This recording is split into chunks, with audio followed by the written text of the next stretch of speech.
From LinkedIn News, I'm Leah Smart, host of Everyday Better, an award-winning podcast dedicated to personal development. Join me every week for captivating stories and research to find more fulfillment in your work and personal life. Listen to Everyday Better on the LinkedIn Podcast Network, Apple Podcasts, or wherever you get your podcasts. Did you know that small and medium businesses make up 98% of the global economy, but most B2B marketers still treat them as a one-size-fits-all? LinkedIn's Meet the SMB report reveals why that's a missed opportunity and how you can reach these fast-moving decision makers effectively. Learn more at linkedin.com/meet-the-SMB. Hello, my friends, and welcome to another exciting episode of Negotiate Anything. This show is produced by the American Negotiation Institute, and with over 5 million downloads and listeners in over 180 countries, listeners just like you have made this the #1 negotiation podcast in the world. Hi, my name is Kwame Christian, and I am the founder and CEO of the American Negotiation Institute. Here at ANI, we believe that the best things in life are on the other side of difficult conversations, and we are passionate about providing you with the best content that will help you to make your difficult conversations easier, both at work and at home. Lastly, I want to remind you that we offer consulting and conduct trainings, both virtually and in person, all around the world. Our focus is in 3 main areas. First, negotiation and conflict resolution. Second, leadership. And lastly, diversity, equity, and inclusion. Check the link in the description below to learn more about how we could work with you and your team. And now, without further ado, let's jump into the interview.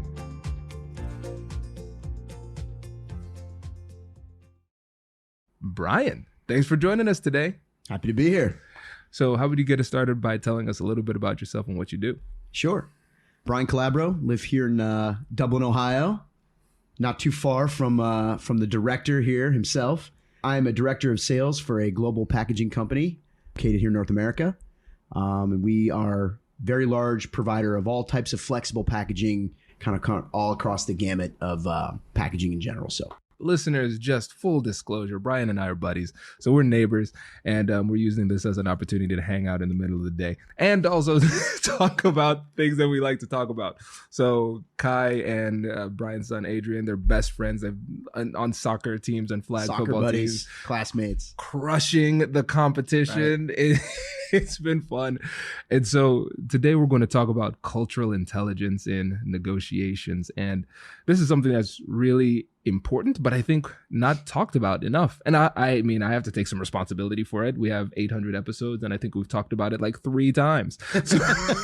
So unforced error on my part, but we're doing our best to overcome that. Right. Not sure if this is going to hurt or help, but we're giving our best shot either way. We'll see.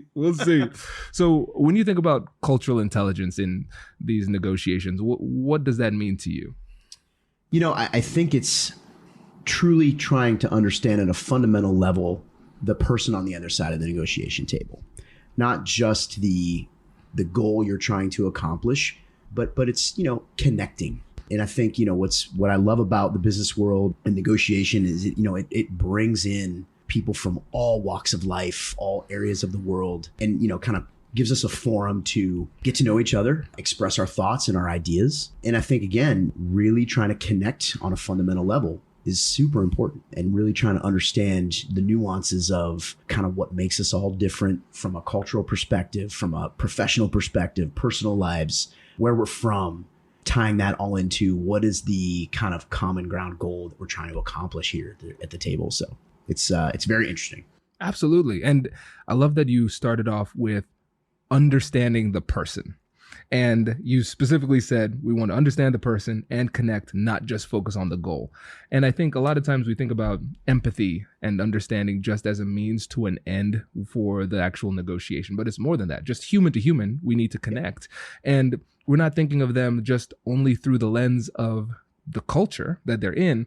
We're getting a better understanding of culture so we can get a better understanding of them as a person. I think that's such an important place to start. Maybe this is a fault, but I truly can't help myself in the fact that, you know, most of my clients are my friends as well. And sometimes it can make it difficult if you're at an impasse or you find yourselves disagreeing on something. But it's just something inevitably that happens to me, is that, I think of my customers as not only customers, but they're my friends. And, I want to connect with them. I want to get to know them. I want to understand what's happening in their lives, in and outside of the professional space. So in my opinion, it's helped me, especially when it comes to having difficult conversations and having, kind of more tense negotiations, that I have a connection. Yeah. And you know what's really funny about hearing you say that? I didn't need to hear you say that to know that's the way you approach it. Because you know me. I know. Listen, okay, everybody. I'm sure this will come out at some point. Like Brian and Ashley, their house is the party house on the block. Everybody hangs out there. Everybody's Brian's friend. So I'm not at all surprised. We've had to negotiate with law enforcement maybe on more than one occasion. Listen, nothing dangerous. Just maybe a noise ordinance or two. But. It's so funny. Every weekend. It's so much fun. But it makes so much sense, man, because again, for us to be able to get to that level of friendship, we have to have some kind of understanding. Right. Just as a person. You don't get to that level of rapport by accident. Right. Like it takes a deeper understanding. Absolutely. And what's cool about your approach too is that this isn't just based on some kind of kumbaya type of methodology where you're saying like, hey, we should just love on each other because that's what people do. That's a nice thing, but you're an international businessman. Like you have high level conversations with a lot of money on the line, but we're still starting on that personal level, actually understanding the person. And one of the things we were talking about before is that when it comes to your level of cultural intelligence, you've had to earn it through the school of hard knocks, through experience. Can you tell us a bit more about that? Absolutely. Through personal experience, professional experience. But, so in my career, I've had the luxury of, working in the packaging industry. Is interesting because it kind of exposes you to all different parts of the world. Just by the sheer nature of what we do and who we do it for, you can find yourself in some really interesting places and meeting really interesting people. So I've had a couple of experiences in dealing with some colleagues from Europe and just knowing it, well, not knowing at the time, but knowing now, just how much culture plays into the way people perform and behave in the business world. And you're truly a function of your environment and where you're from and who you are as a person. So one example in dealing with some colleagues from Great Britain, from the UK, I didn't know that, typically business setting over there, they like to chit chat for, 10, 15 minutes before any business is actually discussed. And, if you skip over that part, it's rather offensive to them. And so, as Americans, I feel like, we're always in a hurry and we're always tied really hard to our agendas and we're stacked with meetings and, we kind of want to cut right to the chase and jump right into the, to the meat of it. And, my colleagues in the UK politely told me that, yeah, that's really not how we do it over here. We like to talk a little bit and get to know each other and, kind of set the stage. And I thought that was really interesting. And so now I try to, even when I'm not dealing with the Brits, I try to do that, before hosting a call or before hosting a meetings, let's take 5 minutes and just talk and how you doing? How's your family? How's everything? How's your weekend? How are the holidays? Your vacation's coming up, because at the end of the day, to your point, we're just still people, right? And we're still trying to connect, person to person. There's always time for the business, right? So that was a UK experience. And then dealing with some colleagues from Italy and France, where it's seemingly a little more laid back, great people. And I love dealing with my colleagues from those countries, but it's not uncommon for them to be casually late to a meeting, 10, 15 minutes. And again, as Americans, we are very much prompt and on time. We try to be, and that's kind of a sign of respect and everything over here in our culture. But over there, it's very common to be 10, 15 minutes late, very casual, and it's openly accepted. So it took me a minute to realize that it shouldn't be offensive. Welcome them in and it's totally fine. And so now in those conversations, you kind of have a grace period or a grace window of, okay, we're going to wait maybe 10 minutes and then make sure everybody's present. And then we'll start our talk or our call. So just kind of, interesting things in learning how, the different behaviors and the different commonplace traits of how you negotiate in different cultures is interesting. 100%. And so let's tie this all back to what you said at the beginning. We're understanding the person and connecting with them on a personal level. And what we're talking about here isn't any kind of like hardcore business negotiation strategy, a tactic, X's and O's that'll get you an edge in a negotiation in like a strategic sense per se. But we're recognizing that deals and conversations and relationships are much better when we have a strong relationship as the foundation. And two things that you mentioned a couple of times. So you talked about respect and offense and unintentional disrespect, because we perceive it as disrespect if somebody's late. But if we have a better understanding of the cultural context, we realize it's nothing personal about us. Correct. That's just the way that they do things. And then when you were talking to your friends from the UK, they felt a little bit offended that you wanted to go straight to business. You weren't trying to be disrespectful. That's just the way that you operate. And it's interesting to your point. I thought I was being respectful of everyone's time. And it is actually ironic that, no, we appreciate that, but we kind of do this little social thing before we get down to business here. So yeah, it was absolutely, I chalked it up to, rookie mistakes in terms of negotiating internationally, but taking those learnings and now kind of applying them. Does your company invest in professional development training? If you believe that your team would benefit from a negotiation workshop, all you need to do is go to our website, fill out the workshop request form, and then we'll set up a time to chat. These workshops are completely customizable, and we've done them all around the country. Negotiation and conflict resolution skills are beneficial across all professions, but they're especially useful in procurement, purchasing, sales, sourcing, and contract management. Our calendar is filling up quickly, and we even have some workshops scheduled for next year. If you think you might want one, I'd suggest reaching out soon so you don't miss out. Check out the link in the description to learn more. And we will be right back after this.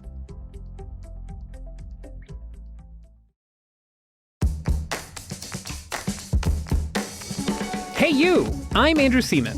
Do you want a new job? Or do you want to move forward in your career? Well, you should listen to my weekly show called Get Hired with Andrew Seaman. We talk about it all, and it's waiting for you, yes you, wherever you get your podcasts. Small and medium businesses don't have time to waste, and neither do marketers trying to reach them.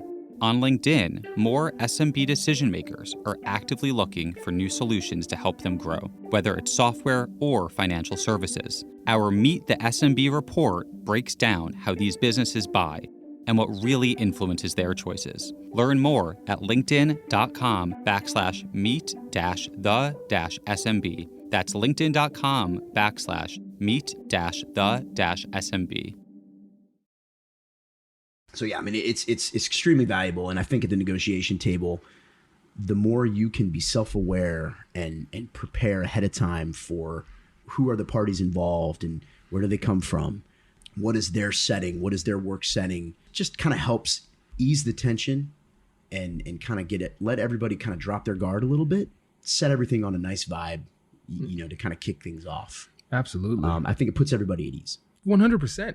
And let's talk about self-awareness too, because I think it's underappreciated when it comes to this, because a lot of times especially when we think about challenges that we have with cross-cultural conversations, we think about it in terms of the right way versus the wrong way, but we don't take the time to realize, like, hey, I'm in a culture as well. And there's a way that I just happen to do things too. No, it's a learned skill, in my opinion. It's having self-awareness in all aspects of life, right? And, professionally and personally, and just making sure that, you're aware of the message you're sending out, and you're aware of, what you're receiving from the people around you and the setting and the environment that you're in. And, you and I obviously were talking before we started this, kind of joking around. We both like fitness. We're fitness guys, right? We like to work out. And it's kind of like the difference between walking into the yoga studio or walking into the weight room.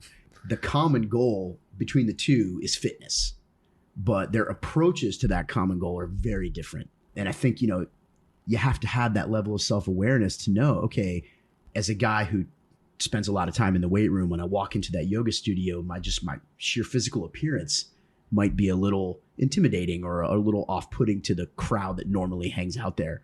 So maybe I dial my intensity back a little bit, make sure that I'm smiling a lot and make sure that I'm, friendly and not grunting as I'm going through my workout. The things that you might do in a weight room that are completely acceptable, might be a little off-putting to the yoga studio. And then like vice versa, when that person who probably does a lot of yoga walks into the weight room, they're probably feeling intimidated already, and making sure that, you're not adding to that fear and that intimidation, as someone who's there a lot. I think it's important. And I think it's just, it all starts with kind of this basic level of self-awareness. 100%. I love that example too, because it shows us that culture comes in different ways. Because we think about big C culture, which is like geographic, nationalities, those types of things, where we have this country compared to this country. But then we have small C culture, which could exist within a community. The general way that we do things at a yoga studio versus at a gym, right? The presence that you bring is going to be different. Like at a gym, you're often trying to take up space. Yeah. And there's a bit more of a respectful, more community-focused vibe that is completely different in a yoga studio that you have to learn. Yep. And I think a lot of times when it comes to cultural intelligence, one of the most important things for us to know about it is that if you're culturally intelligent, it doesn't mean that you have all of the answers. It's that you are humble and self-aware enough to know that this is a point where you should stop and ask a question. Absolutely. No, I think it's having the ability to recognize I may be in a position where I can learn some things by asking some questions, or just stop talking and just listen. Mm-hmm. Right. And just kind of picking up on the behaviors of the people around me. And it's just, it's kind of checking that a little bit of that arrogance of, well, I know what I'm doing. I've been here before. This is where I hang out all the time. Take a little more observatory approach, and kind of take it all in, if you will. One of the things that you mentioned earlier when we were just chatting was the ability to kind of pause and kind of take the temperature of the room to understand. Essentially, it's kind of like a blend between emotional intelligence and cultural intelligence. Like every relationship has its own little culture in a sense, but then we also have to blend that emotional intelligence to recognize people's perceptions and their emotions are going to be different. We have to figure out what that is. And so like in a business context, when you're pausing to take the emotional temperature in the room and kind of get your footing to understand like where we are and where we stand, what does that look like for you? It's interesting that you say that. And there's a good example of that. So we were negotiating a contract for one of our large clients several years ago. And they're a great relationship. We've been doing business with them for quite some time. But they had merged with another very large company. And so as part of that merger, they were asked to kind of, elicit a full-scale RFP, all of their suppliers, bring us all in one at a time and kind of do a little sit down and kind of roll through, current terms and just, build the new contract, if you will. And I would like to say that we probably had one of the better relationships in their entire roster of suppliers. We probably had one of the better relationships, but they had to follow this protocol. And I could tell that they weren't real happy that they had to do it this way, but it was just what they were asked to do. So I remember being ushered into this meeting room, and, it's a fairly small meeting room, and we had way too many people in there for the size of the room.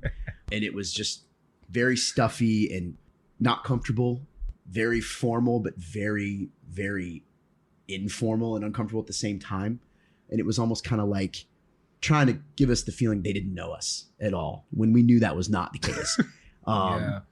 And so to your point, we're kind of in this discussion, and at some point we kind of lean back from the table and just, can we take a real quick break here? And just, let's go grab some water. Let's, restroom break, and just kind of break the tension in the room. And it almost kind of let everybody just reset a little bit. And then I ran into one of my clients in the hallway, and we were just kind of joking around. And I said, man, this is really weird, like an awkward feeling. And he goes, I know.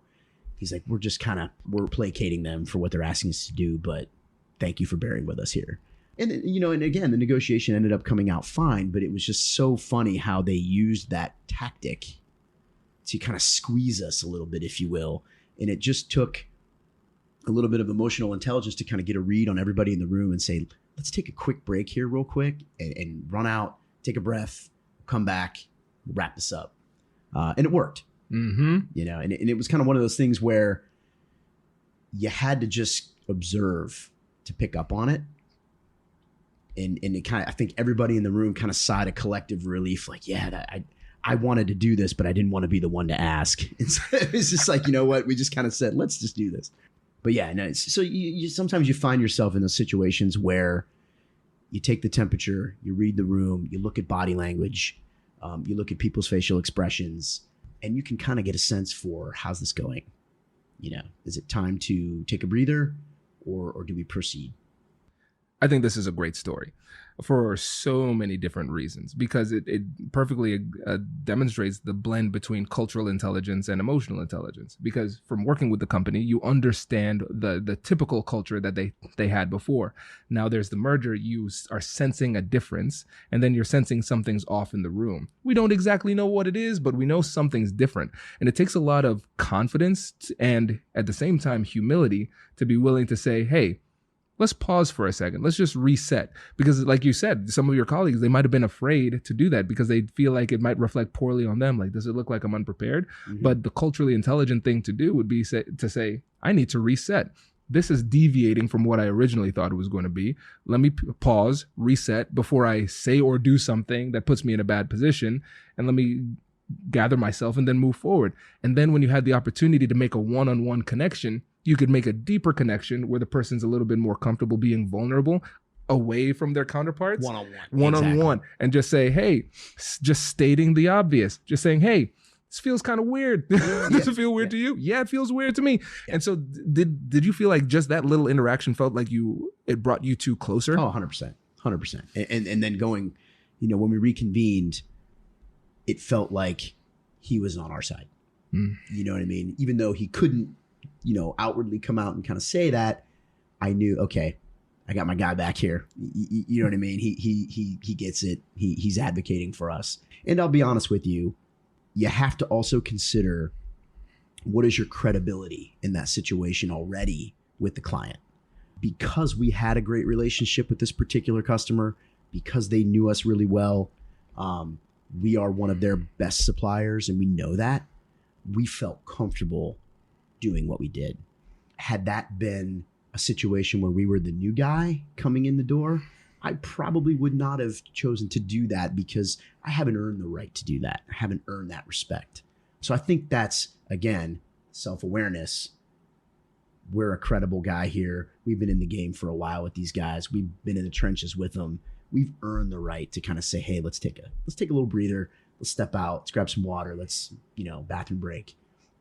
But again, if we were the new guy coming in, I don't think we have the respect and the we haven't earned that stripe. Yep. To do that. So I think that was a big, maybe the reason why it went over the way it did and it was okay and it was accepted is because we were the ones asking and we had that relationship. Yep.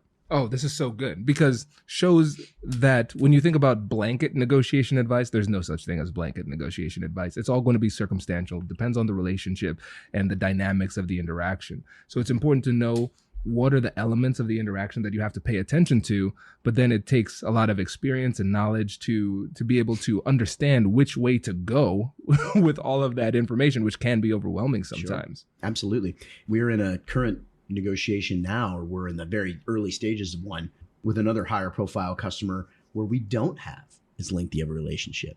So we have to be a little careful on how we approach that and what we ask for and kind of how we handle that, because we haven't earned the right to maybe be as confident in our requests, maybe be as direct in our requests as with this other client.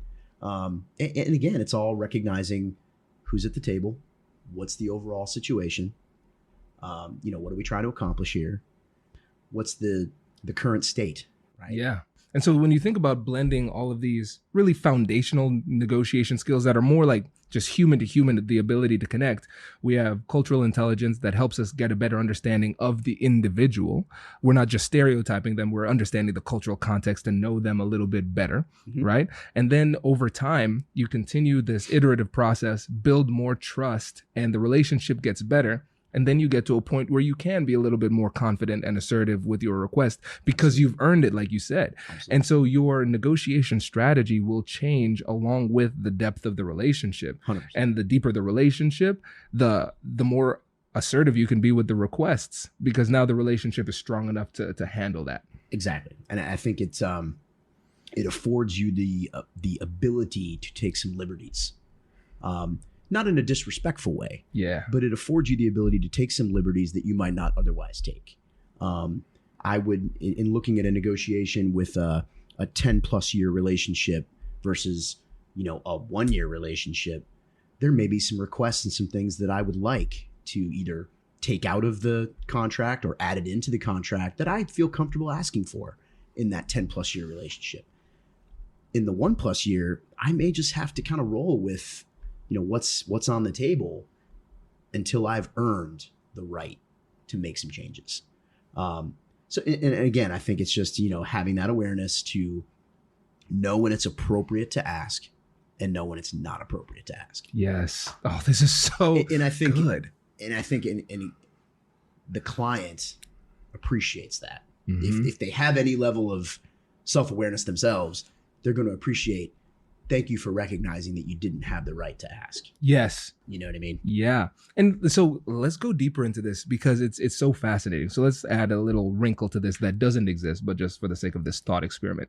So let's say there's a junior salesperson who's following you and they see the way that you've interacted with a bigger client that you've had a 10 plus year relationship with. They're like, okay, yeah. So Brian made this confident ask. That's what I'm going to do in my next call with the person I just see met. where this is going. Yeah.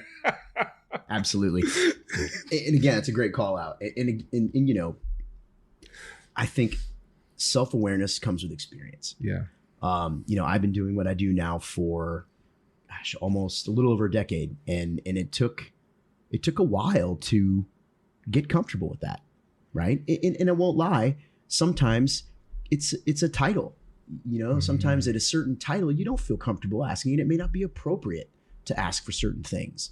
There are times when, we'll be in a context of something and I say, you know what, I think we need to add a little bit more horsepower to this conversation or a little bit more horsepower to this meeting. I'm going to pull in a couple vice presidents here. I'm going to pull in one of my C-level suite, executives. It's all about appropriate, right? Mm-hmm. And who has the appropriate, kind of clout to ask for something like that. And it may be something where I know exactly what we need to do. I just don't feel comfortable being the person to ask for it. Yep. Right.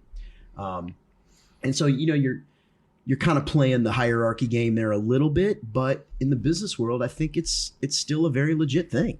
And some companies very much respect that. And unless you have a certain acronym in your title, you don't get to make requests, and that's still a very, real, viable thing. I'd like to think that as the younger generations come in, that's changing a little bit. I think merit is based, more now on, what you can accomplish and what you can get done as a group versus, what title you carry. But, it's just, again, being self-aware to know, hey, am I the right person that should be asking for this, or do we need to pull some other people in here? Bingo. Yeah. And again, you have to, when you think about this through the strategic lens too, this is something that has a significant impact on not just the quality of the outcome, but the quality of the relationship, and cultural intelligence will play a big role into that too, because you have to consider how the other person will perceive the message, right? Because sometimes it is the messenger, right? Not the message, the messenger. So it's like, okay, will they think it's disrespectful if I ask for it? Do they need to see that title? Would that, based on their culture, would that be perceived or received a little bit better? Sure. Again, that there's no specific right answer for it. We just have to be able to develop the skills to ask the right questions, make the right reads. But it starts again with that self-awareness to even know that this is one of those inflection points in a negotiation. Yeah, it's funny you say that. It makes this, what you just said makes me think to an intercompany meeting that we were having based on some negotiation skill training. And I was with some colleagues from another part of the world. I noticed that they were all on one side of the table in this mock negotiation. I noticed that only the highest ranking person would speak for the group, which I thought was really interesting. And on our side of the table, it was a free for all. Everybody was talking over each other. But it was a lot more collaborative. And on their side of the table, they would kind of huddle internally to discuss things. And then there was one spokesperson that would talk for the group, and it was the highest ranking individual. It actually legitimately the highest ranking individual. So I was curious about that, and I noticed it. And then I asked one of my colleagues afterwards, what was up with that? Is that just kind of the way you guys chose to do that? And they said, no, in our culture, that's how we do this. The highest ranking person typically is the voice of the group, which I thought was really interesting. Yeah, and that's within your company. That's within our company. Exactly. I don't have a lot of interaction with that group on a day-to-day basis. Outside of some of our, gatherings, intercompany gatherings as a business. I don't work in that sector, predominantly, but I thought it was just really interesting that's how they did that. They would discuss internally as a group, kind of huddle together, and then everything was communicated across the table by one person. And it was the highest ranking individual there. So it was sort of like, I almost kind of equated it to like the military, and like the general will speak for the troops. Yeah. Right. The troops, everybody kind of collaborates and discusses things internally, but the outward communication to the other side is from that highest ranking individual. So fascinating. Yeah, it was really fascinating. And then, it's just, and that's interesting. I wonder how that plays into ongoing negotiations. And, I would assume that same culture that's probably true in other organizations that they work with, but then you take it outside of that culture and it's just, it's kind of interesting. Yeah. And I don't know if I was the only one that noticed it. Right. On our side. Now, this is good.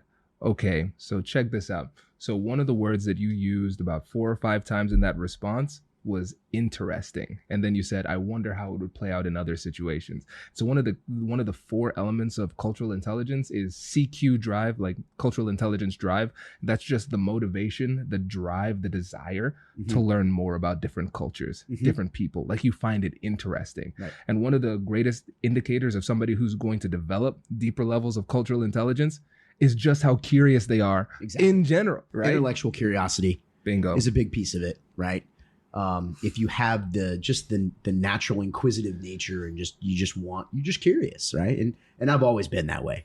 My son, Adrian, is the same, we live a mile from the school and I'll get 35 questions from the time I leave my house and the time I drop him off about all sorts of things. But he's just a curious individual, probably takes after me. But I think truly it's probably why I love doing what I do so much is because of that curious nature in learning, why are they doing that way? Yeah. Is that a cultural thing? Is that a company philosophy thing? That's just interesting. I want to learn more about that. Different than the way we do it. It's different than the way I do it. So it's just fascinating. And I think that people who maybe don't have that level of curiosity, not necessarily are at a disadvantage, but they might miss out on really, getting that deeper understanding of why things are happening the way they're happening, or why this went a certain way, or, Yeah. Now, with the last 5 or so minutes we have here, let's ask the questions that everybody's really wanting to know. So for Brian and Ashley Calabro, as the gathering place, you are the cultural center of our neighborhood. We're like Grand Central Station is probably a more accurate description. Seriously. So seriously though, when it comes to your ability to be that space, like what are those things that you keep in mind when you have all sorts of different neighbors with all sorts of backgrounds just coming and hanging out at your place like for hours? Question. I think it's just about being very welcoming and accommodating. And it's just like, hey, everyone's welcome here. We love all of our neighbors for a variety of different reasons, from the arrangement of the chairs on the driveway around the fire pit to the music that's playing to the beverages that are around. It's just like, hey, help yourself, come in, relax, enjoy yourself. We like to think of our neighbors as our family, our extended family. And it's just, maybe that's my Italian heritage and the fact that that's just kind of how I was raised. And the Italians are very welcoming people, if you know anything about that culture, and like you're part of the family. The first time you meet typically an Italian family, they bring you in, they're hugging you, they're kissing you, they're, sometimes to your detriment. But that's just how they are. They're very welcoming people, and they want you to feel welcome in their home. So I think that's just an extension of kind of how we are, and we truly enjoy it. We love it. That's why we always are volunteering to kind of host the gatherings at our place, and hope everybody comes down and brings what they want to bring and brings their unique personalities and stuff with them, right?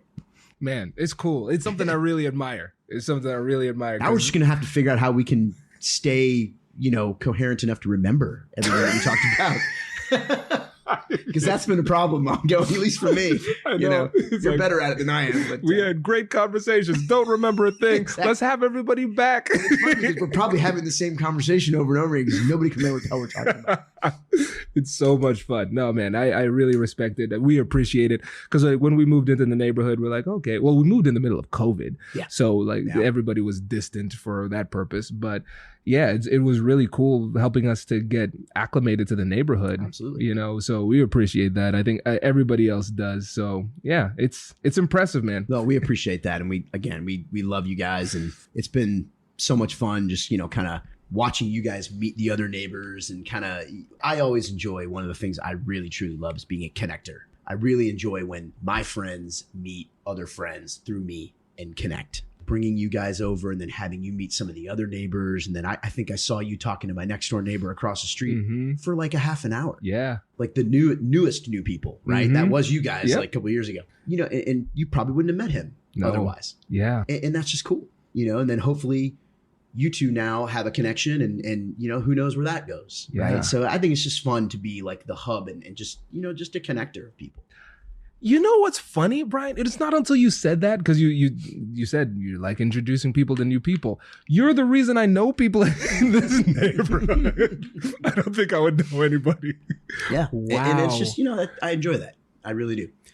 I think Whitney has met some people through Ashley that she may not have otherwise crossed paths with. And now like she knows her sister and like they're talking and you know what I mean? So it's just, it's cool. And it's, wow. Yeah. Okay. So this is sometimes I make notes in the podcast that I can review like later so I don't forget.